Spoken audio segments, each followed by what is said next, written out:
Hello friends, तो welcome back to my channel smart study lecture में। चलिए friends, आज के इस नए वीडियो में मैं आपको क्लास 12 फिजिक्स के महत्वपूर्ण न्यूमेरिकल्स को सॉल्व कराने वाले हैं, जो कि आपके 2024 बोर्ड एग्जाम के लिए काफ़ी ज़्यादा इंपॉर्टेंट है। तो यदि फ्रेंड्स आप हमारे चैनल पर नए हो, चैनल को जरूर सब्सक्राइब कर लीजिएगा। चलिए फ्रेंड्स, वीडियो को शुरू करते हैं। देखिए फ्रेंड्स, जो आपका क्वेश्चन नंबर पढ़ा दिया है कि एक उत्तल लेंस तथा अवतल लेंस की फोकस दूरियां क्रमशः 10 सेमी व 50 सेमी है। दोनों लेंस संपर्क में रखे हैं। क्या है कि जो दोनों लेंस हैं वो आपके संपर्क में रखे हैं तथा इस युग में से 25 सेमी की दूरी पर वस्तु रखी है, तो वस्तु के प्रतिबिंब की स्थिति ज्ञात कीजिए। यानी कि भी का मान हमको बताना है कि क्या होगा। देखिए फ्रेंड्स, उत्तल लेंस और अवतल लेंस कैसे होते हैं, इसका जो डायग्राम होता है उत्तल लेंस का, वो आपका देखिए क्या होता है कि जो उत्तल लेंस होता है फ्रेंड्स, वो आपका बीच में क्या होता है कि वो आपका मोटा होता है और किनारों पर क्या होता है, पतला होता है। और यही बात किया जाए अवतल लेंस का, तो अवतल लेंस में क्या होता है कि देखिए ये आपका अवतल लेंस कुछ इस तरह का होता है, जो कि बीच में क्या होता है, पतला होता है, किनारों पर क्या होता है, थोड़ा सा मोटा होता है। अब देखिए फ्रेंड्स, यहाँ पे इस क्वेश्चन को ऐसे सॉल्व करेंगे कि आपका दे दिया है कि एक उत्तल लेंस तथा अवतल लेंस की फोकस दूरी क्रमशः 10 सेमी और 50 सेमी दे दिया है। तो चलिए इस क्वेश्चन को सॉल्व करते हैं। सबसे पहले यहाँ पर लिखेंगे फ्रेंड्स इसका हल। क्या लिखेंगे कि इसका लिखेंगे हल। अब देखिए जो भी मान आपका क्वेश्चन में दिया है उसको क्या करेंगे कि लिखेंगे। तो यहाँ पर लिखेंगे फ्रेंड्स कि दिया है।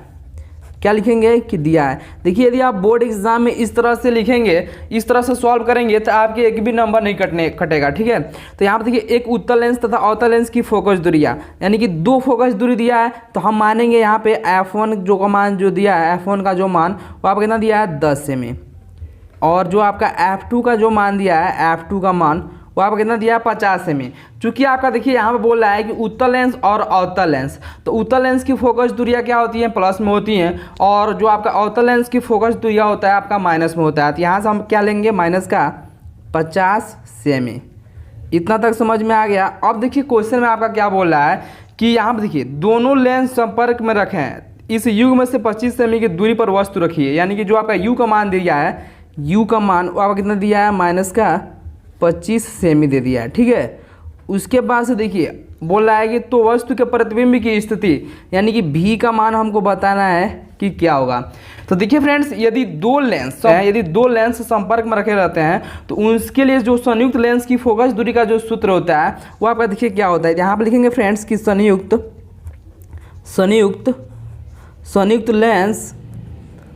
लेंस की फोकस दूरी जो इसका सूत्र होता है फ्रेंड्स, वो आपका देखिए क्या होता है, तो आपका होता है 1/f। क्या होता है कि 1/f बराबर में 1/f1 प्लस में 1/f2 होता है। ये आपका क्या होता है कि संयुक्त लेंस की फोकस दूरी का सूत्र होता है। तो इसको आप याद कर लीजिएगा। चलिए इसमें मान को क्या करते हैं कि रखते हैं। तो देखिए यहाँ से आपका हो जाएगा फ्रेंड्स कि 1/f बराबर में 1/f1, तो f1 की जगह कितना रखेंगे 10, तो 1/10 अब प्लस में 1/f2, तो f2 का मान यहाँ पर कितना दिया है, माइनस का 50, तो यहाँ पर रखेंगे माइनस का 50।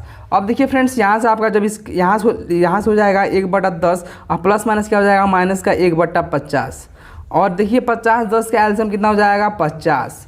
अब देखिए 10 से जब 50 भाग देंगे तो 10 × 5 = 50, यानी कि 5 बार में जाएगा, 5 का 1 में गुणा कर देंगे तो 5 हो जाएगा, 50 से कम 50 यानी कि 1 हो जाएगा।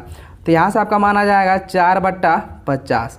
यदि इसको हम काट देंगे, देखिए तो 2 दूनी 4, 2 दूनी 4, 2 × 5 = 10, यानी कि 25 बार में कट जाएगा, तो इसका मान कितना आ जाएगा 2/25, यानी कि 1/f का जो मान आ गया 2/25, ये आपका किस में रहेगा, सेमी में रहेगा। ठीक है, अब देखिए फ्रेंड्स, एक आपका जो सूत्र होता है, यानी कि जो आपका दर्पण जो सूत्र होता है, यहाँ से हम किसका मान ज्ञात किए हैं फ्रेंड्स, यहाँ से हम किसका मान ज्ञात कर लिए, 1/f का मान। चूंकि हमको ज्ञात करना है किसका, भी का मान। देखिए एक आपका जो सूत्र होता है, यानी कि जो आपका लेंस सूत्र जो होता है, यहाँ पर लिखेंगे कि लेंस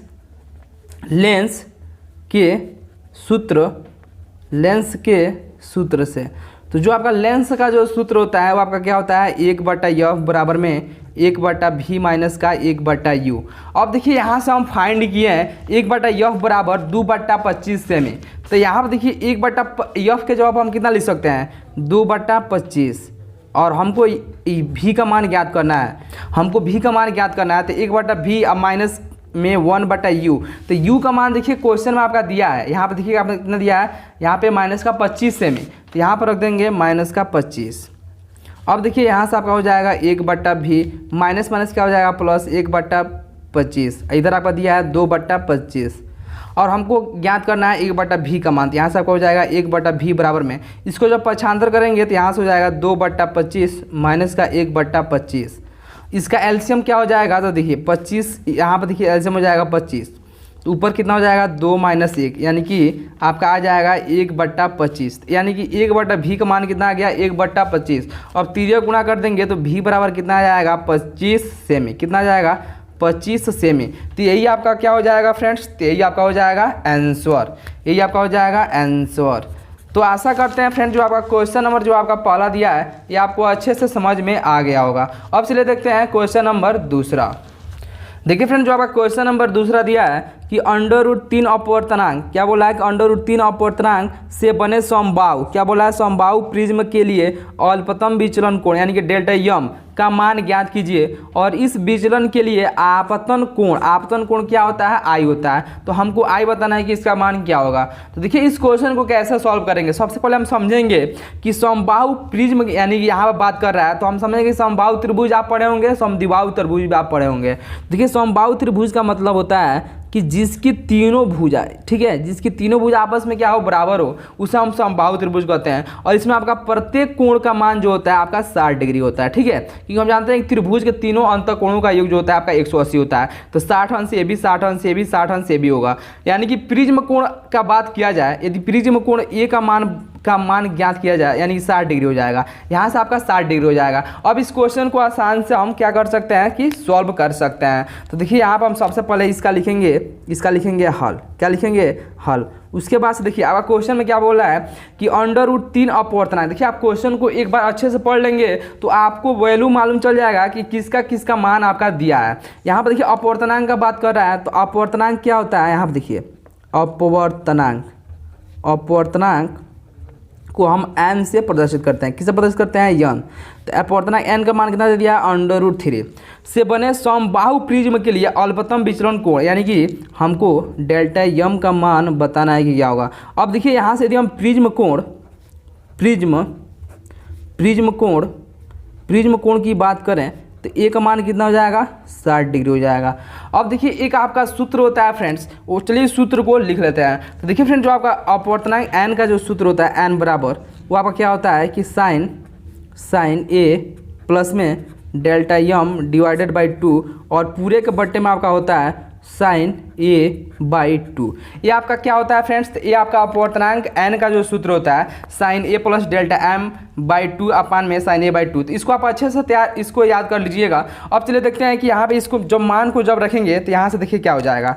तो n का मान आपका दे दिया है क्वेश्चन में √3 बराबर में आपका हो जाएगा साइन a का मान कितना दिया है तो 60 डिग्री, ठीक है। अब देखिए आपको 60 डिग्री कहाँ से आया है आपको यहाँ पे पहले ही बता दिए हैं, क्योंकि आपका समबाहु त्रिभुज बोल रहा है तो प्रत्येक कोण कितना हो जाएगा 60 डिग्री।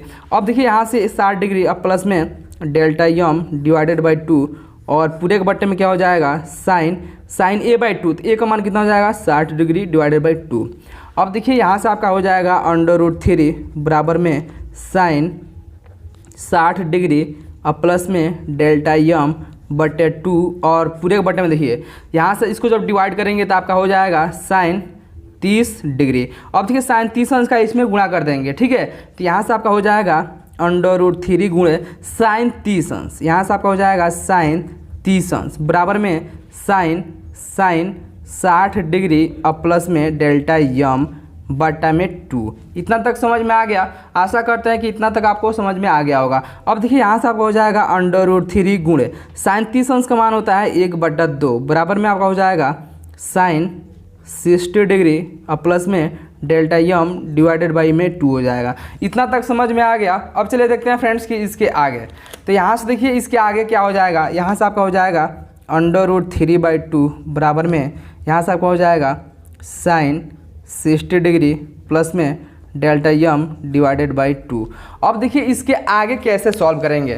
तो यहाँ पर देखिए फ्रेंड्स आपका √3/2 यानी कि साइन में किसका मान होता है। तो देखिए साइन 60 डिग्री का जो मान होता है √3/2 होता है और यहाँ पे आपका दिया है साइन 60 डिग्री प्लस में डेल्टा यम डिवाइडेड बाई 2। तो यहाँ पर हम लिख लेंगे साइन 60 डिग्री अब प्लस में डेल्टा यम डिवाइडेड बाई 2। इतना तक समझ में आ गया। अब देखिए फ्रेंड्स क्या हो जाएगा, यहाँ पर भी आपका साइन दिया है, इधर भी आपका साइन दिया है। तो देखिए एक आपका सूत्र होता है कि देखिए साइन थीटा बराबर यदि आपका दिया है कि साइन 45 डिग्री, तो यदि यहाँ से हम थीटा का मान ज्ञात करेंगे, थीटा का मान, तो यहाँ से आपका हो जाएगा साइन, इसको जब इधर कराएंगे तो इनवर्स साइन 45 डिग्री, यानी कि यहाँ से आपका केवल 45 डिग्री आ जाएगा। थीटा का मान कितना जाएगा 45 डिग्री। अब देखिए यहाँ पर थीटा का जवाब कितना दिया है 60 डिग्री, और यहाँ पर देखिए थीटा का जवाब कितना दिया है 60 डिग्री प्लस में डेल्टा एम डिवाइडेड बाई 2। तो यहाँ से यदि हम 60 डिग्री का यहाँ से मान ज्ञात करेंगे तो यहाँ से आपका हो जाएगा 60 डिग्री अब प्लस में डेल्टा एम डिवाइडेड बाई में 2। ये आपका फार्मूला होता है, ठीक है। साइन से साइन आपका हट जाता है। अब देखिए 2 का इसमें जब गुणा करेंगे तो 6 दूना कितना हो जाएगा 12, 120 बराबर में 60 डिग्री अब प्लस में डेल्टा यम। अब देखिए जब डेल्टा यम का जब मान ज्ञात करेंगे तो यहाँ से कितना हो जाएगा 120 माइनस में 60 डिग्री, यानी कि आपका कितना आ जाएगा 60 डिग्री, यानी कि विचलन न्यूनतम विचलन कोण यानी कि डेल्टा यम का मान भी कितना आ गया 60 डिग्री आ गया। और हमको फाइंड क्या करना था क्वेश्चन में, चलिए देखते हैं यहाँ पर क्वेश्चन में आपका क्या बोला था कि यहाँ पर देखिए अल्पतम विचलन कोण का मान और इस विचलन के लिए आपतन कोण आई का मान भी हमको बताना था कि क्या होगा। तो देखिए फ्रेंड्स आपका आई का जब मान ज्ञात करेंगे तो आई बराबर एक आपका सूत्र होता है। तो देखिए आई बराबर आपका सूत्र क्या होता है कि आपका होता है डेल्टा यम प्लस में देखिए ए डिवाइडेड बाई 2 होता है। क्या होता है A plus delta M divided by 2। तो देखिए डेल्टा यम का मान कितना आया है तो आपका आया है 60 डिग्री, तो यहाँ पर रखेंगे 60 डिग्री, और जो आपका प्रिज्म कोण का मान था 60 डिग्री डिवाइडेड बाई 2, तो 60 कितना हो जाएगा 120, 120 में 2 से डिवाइड करेंगे तो 60 डिग्री हो जाएगा, यानी कि आपतन कोण आई का मान भी कितना आ गया 60 डिग्री। तो यही आपका क्या हो जाएगा फ्रेंड्स, यही आपका हो जाएगा आंसर। तो आशा करते हैं फ्रेंड्स जो आपका क्वेश्चन नंबर दूसरा दिया है ये भी आपको अच्छे से समझ में आ गया होगा। यदि फ्रेंड्स वीडियो आपको अच्छा लगा हो तो चैनल को जरूर सब्सक्राइब कर लीजिएगा। चलिए मिलते हैं ऐसे ही एक और नए वीडियो में, तब तक के लिए धन्यवाद।